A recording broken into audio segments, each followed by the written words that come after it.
Thank you for joining me for the reading of Journey to Wholeness of Mind, Chapter 8, Mind Shift. The quote is, "If you continue to believe as you have always believed, you will continue to act as you have always acted. If you continue to act as you have always acted, you will continue to get what you have always gotten. If you want different results, you have to change your mind." And that quote is anonymous. It was Joyce Meyer's voice that I heard in my head that night. I had received a call that my son had been in a terrible car accident in which he was ejected from the vehicle. The next call was that he was being airlifted to Oakland Children's Hospital. These were the only details we had at the moment. My husband and I jumped into our car to head to the hospital. As I put my seatbelt on, I could hear Joyce Meyer's voice say, "You have a choice." I had been listening to her every morning for the past several months because I knew I needed to keep my mind in a good place due to some difficult circumstances I was walking through. Joyce has a way of shooting it straight and causing you to take stock of your thoughts and keep them in the right place. Because I had been doing the work to keep my mind in a productive place, in a moment of horror, my mind produced the very thing I needed to hear.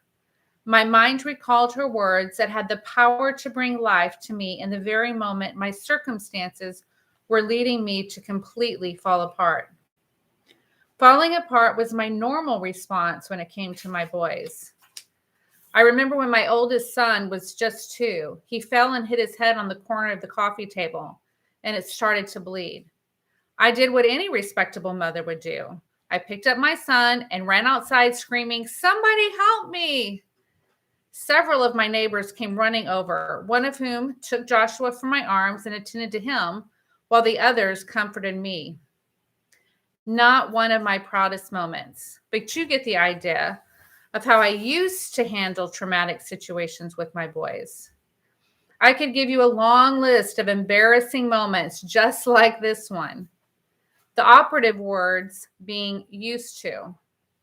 But since God's truth took hold of my heart, the truth that I had a choice in how I responded, I am changed. As I grappled with Joyce's words, "You have a choice," I could feel the Lord leading me to choose peace over panic and dread.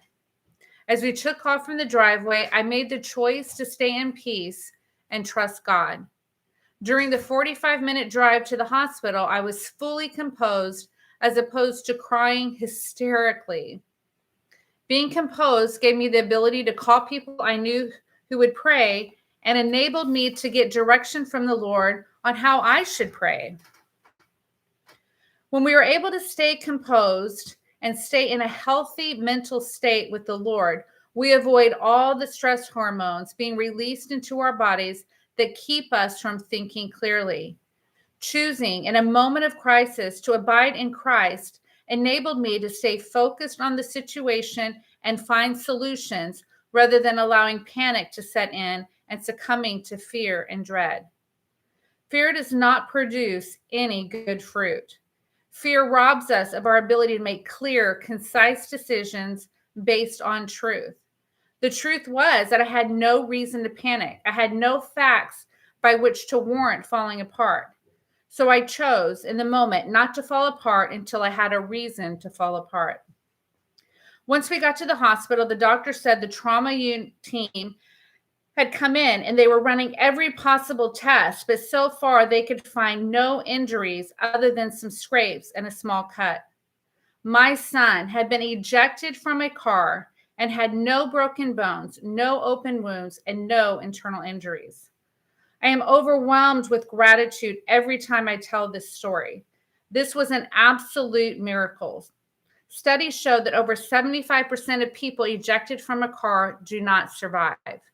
And the ones who do survive are left with life-altering injuries. And all my son needed was 2 stitches on the top of his head. We experienced another miracle that night. There was another young boy who was also ejected from the car, and one of his arms had basically been ripped off. He was taken into surgery to remove the arm, but the doctor saw the boy's fingers move, which was not physically possible since the nerves were not even connected. The doctor saw this as a sign to save his arm, which he did. The sweet boy had a long, hard road to full recovery, but last I heard, he had 99% use of his arm. As you can see, I never had a reason to fall apart. I did shed many tears of gratitude over the situation and did not allow my son out of my sight for a couple of weeks. But I had learned a new way to respond to crisis. I had a mind shift that enabled me to recognize my power to choose. In that moment, when a truth was revealed, when a new way of responding was presented, I received the truth and made the mind shift. But I could have just as easily talked myself out of it or simply thought, it is impossible to choose peace. My son could be dying. I could have completely justified falling apart and no one would have blamed me. However, I would have missed the blessing that came from being open to a shift in my thinking that not only changed the outcome of that night, but also prepared me for additional changes. By choosing peace in that moment, a whole new world was open to me. The fact that I could choose peace revealed to me the power of choice. There is great power in choice. I can choose at any time what my emotions will be. I can choose what I will believe. I can choose what I will think about. I can choose how I will view the world around me. This is a powerful mind shift that affects everything I do. Making that one choice revealed that I had power to choose what I wanted and how I wanted to respond. Since then, I have carried that power into all of my decisions. The current choices I am deciding to make are, should I say the truths I am choosing to declare, are that I can find joy in my season of becoming an empty nester. And my 50s will be my best years ever. This requires little mind shifts, choices, and alterations in my belief systems along the way. Sometimes it takes a process of programming or reprogramming to fully align with needed mind shifts. The first step being to embrace the shift, and the second, to open your mind to the possibilities, recognizing what choices need to be made to bring the change. I believe that most of our breakthroughs and blessings are on the other side of a mind shift. As I read the stories in the Bible, often I find myself wondering why the people didn't trust God. Why did they make wrong choices that got them into tragic messes? One such story is found in the book of Numbers, one of the many stories of the children of Israel. You would think, after all the miracles they had witnessed as God led them out of bondage to a life of freedom in the promised land, they could never doubt him again. They have the privilege of seeing some pretty amazing things as God brought plagues upon the people who had kept them in bondage for over 400 years.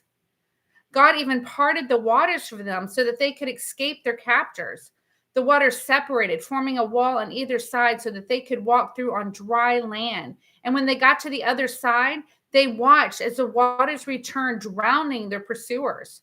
After an experience like that, how can you doubt that God has your back and is protecting you?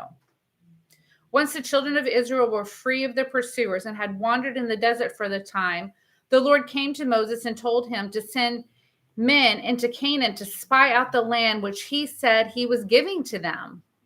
The spies came back reporting that the land was blessed. They described it as flowing with milk and honey, and even brought back fruit to show how beautiful the land was. Nevertheless, the majority of the spies warned, the people who dwell in the land are strong.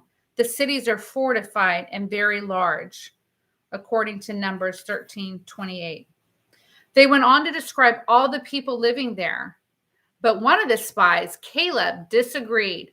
He responded by saying, quote, "Let us go up at once and take possession, for we are well able to overcome it."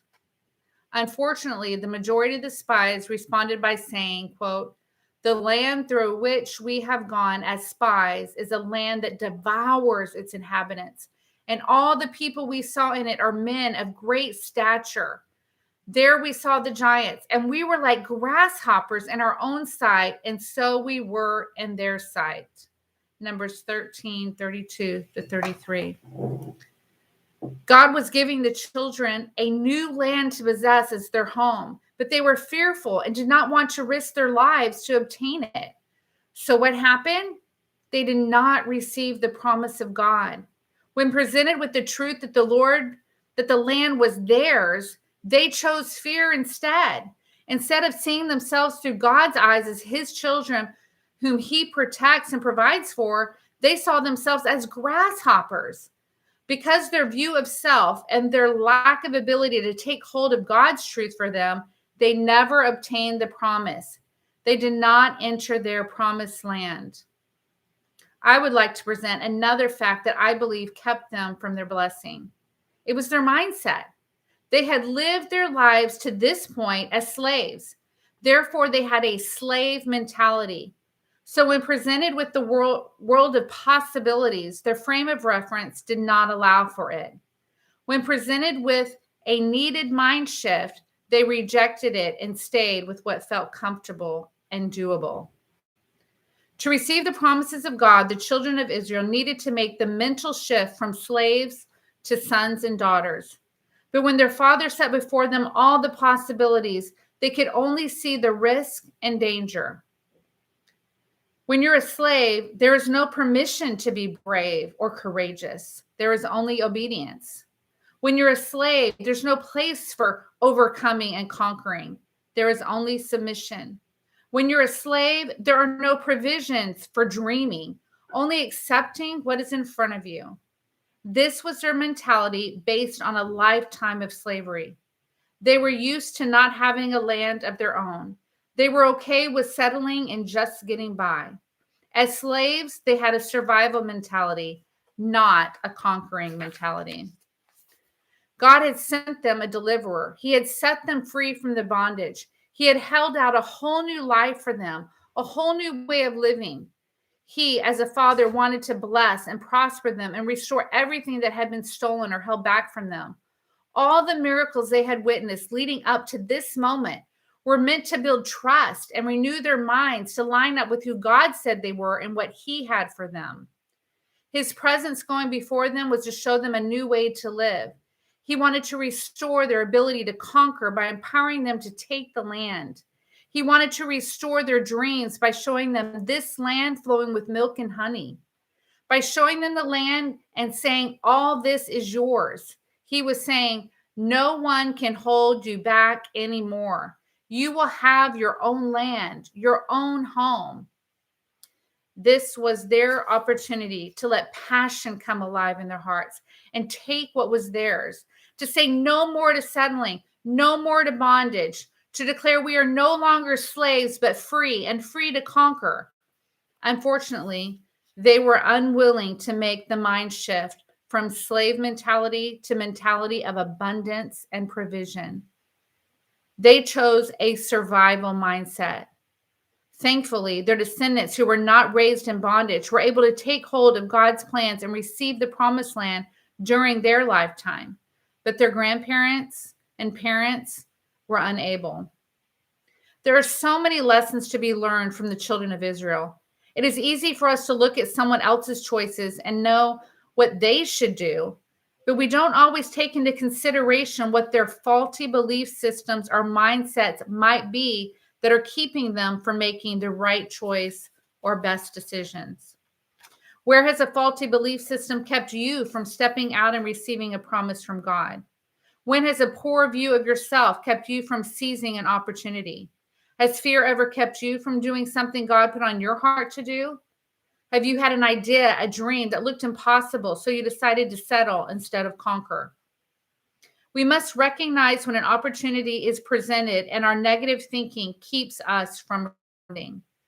Did someone give us a compliment and our first thought was why they shouldn't be complimenting us? These are clues that we have a negative belief system that is working against us.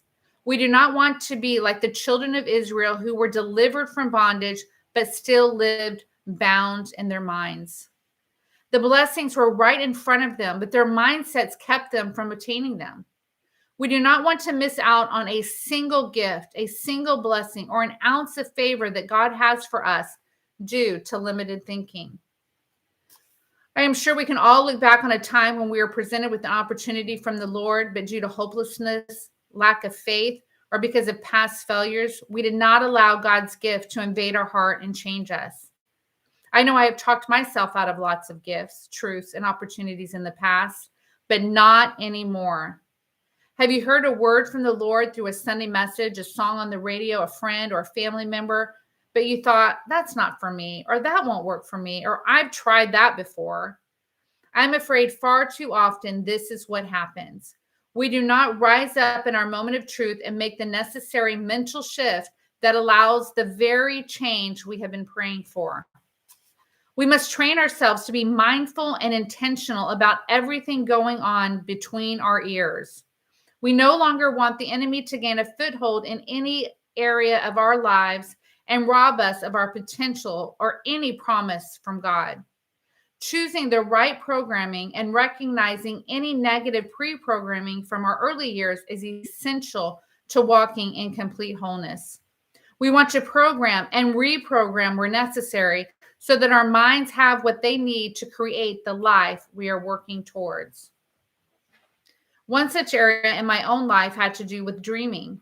I recognized that I had a mindset that said dreaming was not productive. Now, if you had asked me straight out if I believed in dreaming, I would have said, of course I do, because this was not a conscious belief system. But my actions and thought processes were proving that I had an aversion to dreaming. What I discovered at the core of my beliefs was that as a Christian, I'm supposed to just trust God to orchestrate my life. And if it's in His plan, it will happen. When I began to break this belief down and try to understand what was keeping me from dreaming, I realized it was based in fear. Fear of doing the wrong thing, fear of disappointing God, fear of making a mistake, fear of dreaming of something and it not happening. I did not want to get caught dreaming something that wasn't His will. So I determined it was better to just wait for Him to make it happen if it was supposed to happen. My dream was ultimately to follow Jesus, and that should be all I need, right? I don't need to figure out or envision my future. That is God's job, and I'll just do what He says. That was my old belief system before my mind shift. And where did it get me? Sitting around waiting for God to do something. Of course, great things were happening in my life because I was walking in the ways of the Lord. His word says that we will reap what we sow, and I was sowing towards His kingdom and therefore reaping His blessings. I was also seeking Him in regard to my choices and decisions, so I knew my steps were blessed, but I was not living in the fullness of what I knew was possible. I kept wondering why my life wasn't bearing more fruit. Why was I not flourishing and prospering like the Bible describes? I had prophetic words about my life and future that I was waiting for God to bring about. I knew there had to be more, but I was waiting on God to open the right doors and connect me with the right people to make something happen. This is what I thought I was supposed to be doing because of my pre-programming belief system. But God began to change my perspective as I pressed into Him, asking Him to reveal every hidden thing that was robbing me. I wanted to exchange every lie I was believing for the truth of what He had to offer. What God started to reveal to me was that He desired to dream with me, that He had put dreams in my heart and given me everything I needed to accomplish them. He wanted to partner with me to bring about the dreams He had given me. That was key for me, that He had given me the ideas and thoughts that had been circling around in my mind all these years. These thoughts were His dreams He had planted. It was safe to dream, envision, and plan according to what was in my heart because God had put it there. I could daydream and in the process get ideas, plans, and strategies about how to accomplish all that was in my heart. I wasn't meant to just sit and wait for Him to make it happen if it was, quote, His will. He had put it in my heart, so it was His will and I could run with it. Now I have partnered with Him to not only believe for it, but see it and envision it with Him. I am taking an active role in the process of fulfilling my dreams. I am trusting and believing that I can walk this beautiful life out with Him in fulfillment of everything I am dreaming of. I now pursue my dreams and keep adding to them. One of the ways I work towards my dreams is by acting on the ideas and thoughts that come to my mind that align with my goals and plans. Whether it is making a phone call, reading a book that is recommended to me, or sharing my dreams with someone, I am taking action steps towards my dreams. Another action step I am taking is to educate myself on the topics of my dreams. I listen to people who are living in the arena I am dreaming of being in to learn what they have already learned and to expand my vision. I am no longer afraid to let my mind live in the future I want. I rehearse it. I imagine it coming to pass. I stay motivated to keep pressing towards it. It will happen because I am now partnering with God to create my best life instead of, quote, waiting for it to happen. This is so fun and empowering. God never intended for us to be puppets in His hand, but an instrument that He can put His hands on and together create a masterpiece. This is my new programming that I am consciously and subconsciously basing my decisions and actions on because I accepted the mind shift. Once you identify a belief system that does not align with where you want to go and how you want to live, set up action steps to bring about change. One of my action steps is to envision myself as if I've already arrived where I want to go. I envision what I will think about, how I will feel, what I will look like when I'm living in the fullness of whatever I am dreaming about. And then I set goals to walk it out. I imagine the person I want to be, and then I go be that person. I imagine how I want to feel, and then I make the necessary shifts to feel it. I imagine what a bold, confident, happy, loving person would look like, sound like, how they would live, and then I look for the shifts I need to make to get me there. This is programming my mind to live the life I want to live. You have the power to choose how you live your life. You have the power to choose how you feel.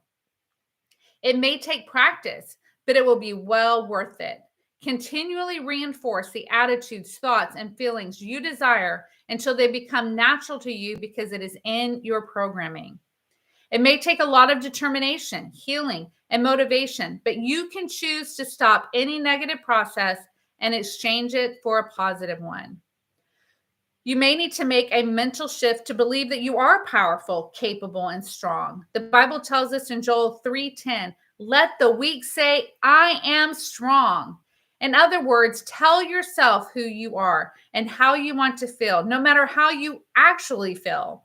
Then you begin the process of debunking every thought that comes to your mind that is contrary to who you say you are. Live from a higher place, a higher emotion that will lift you up so that you can look down on what is trying to hold you back. Our goal is a strong, healthy mind that is creating the thoughts we want, thoughts that will lead us into the life we desire. If our thoughts are focused, productive, and rich with possibilities, they will create emotions that are conducive to producing the actions that produce wholeness. Make this your mantra. I choose today to be happy, joyful, and positive. I will only think positive thoughts.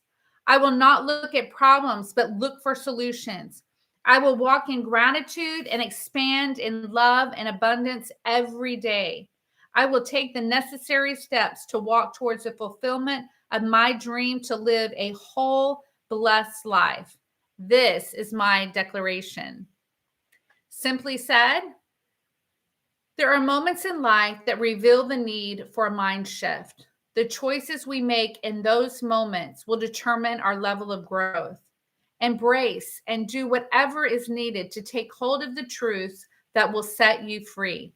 Do not let fear, past experience, or present circumstances keep you from making the necessary mind shift to walk in wholeness. Thanks for joining me today.